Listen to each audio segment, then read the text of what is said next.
유난히 더웠던 여름이 지나고 어느새 선선한 가을바람이 불어오고 있는 요즘, 어느덧 추석 연휴가 코앞으로 다가왔습니다.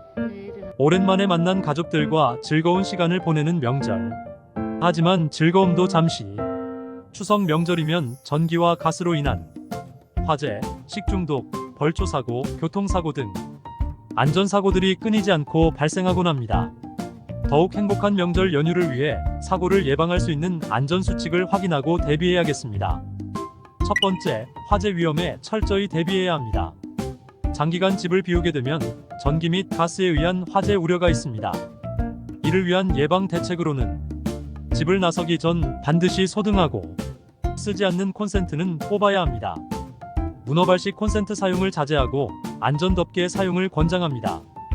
만약 집에서 가스 냄새가 난다면 바로 창문을 열어 환기를 시키고 가스관리업체에 연락해 안전조치를 취해야 합니다. 두 번째, 식중독 위험을 대비해야 합니다. 낮과 밤 기온이 평균 10도 이상 차이 나는 일교차로 인해 음식이 상하기 쉽고 많은 양의 음식을 만들고 보관하는 과정에서 식중독 위험률이 높아집니다. 식중독을 예방하기 위해서는 기본적으로 조리 전 손과 식재료를 깨끗하게 씻고 장기 보관에 의한 식중독 위험을 줄이기 위해 음식물 낭비를 자제해야 합니다. 또한 조리 시 익힌 재료와 익히지 않은 재료를 구분해 놓아야 하며 칼과 도마 등 식기들도 따로 사용하여 교차 오염을 막아야 합니다. 세 번째, 벌초 시 안전에 유의해야 합니다. 명절 전 벌초객이 많아지면서 평소에 잘 사용하지 않는 예초기 사용 부주의로 인한 사고를 조심해야 합니다. 예초기 구입 시 형식 검사 자격증이 있는지 확인해 안전성이 검증된 기계를 선택하는 것을 권장합니다. 또한 사용 전 기계 상태와 작업 환경을 점검하고 사용 중 예초기 날의 상태를 수시로 확인합니다. 작업을 마친 뒤에는 기계를 청소하고 이상 유무를 확인한 뒤 보관합니다. 네 번째, 장거리 운전으로 인한 교통사고에 주의해야 합니다.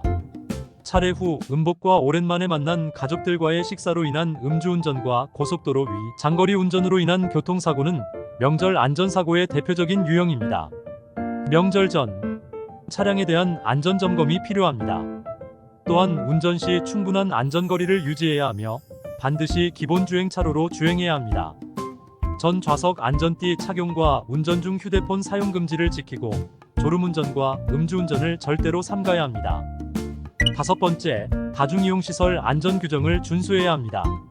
추석 명절을 앞두고 많은 시군구에서 시행한 안전시설 점검에서 대형마트, 사우나, 영화관 등 다중이용시설이 피난통로, 물건 접치, 방화문 관리 미비, 피난 및 방화시설 훼손, 건축물 임해 증축 등으로 적발되었습니다.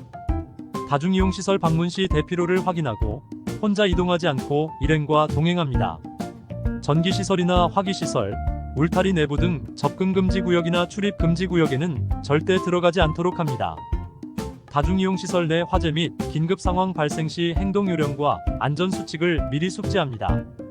평상시보다 화재, 구조, 구급 등 유난히 사고가 자주 발생하는 명절 연휴. 안전사고는 단 한 번의 부주의로 언제 어디서든 발생할 수 있습니다. 겨울 추석 연휴, 안전하고 풍요로운 한가위가 되길 기원합니다.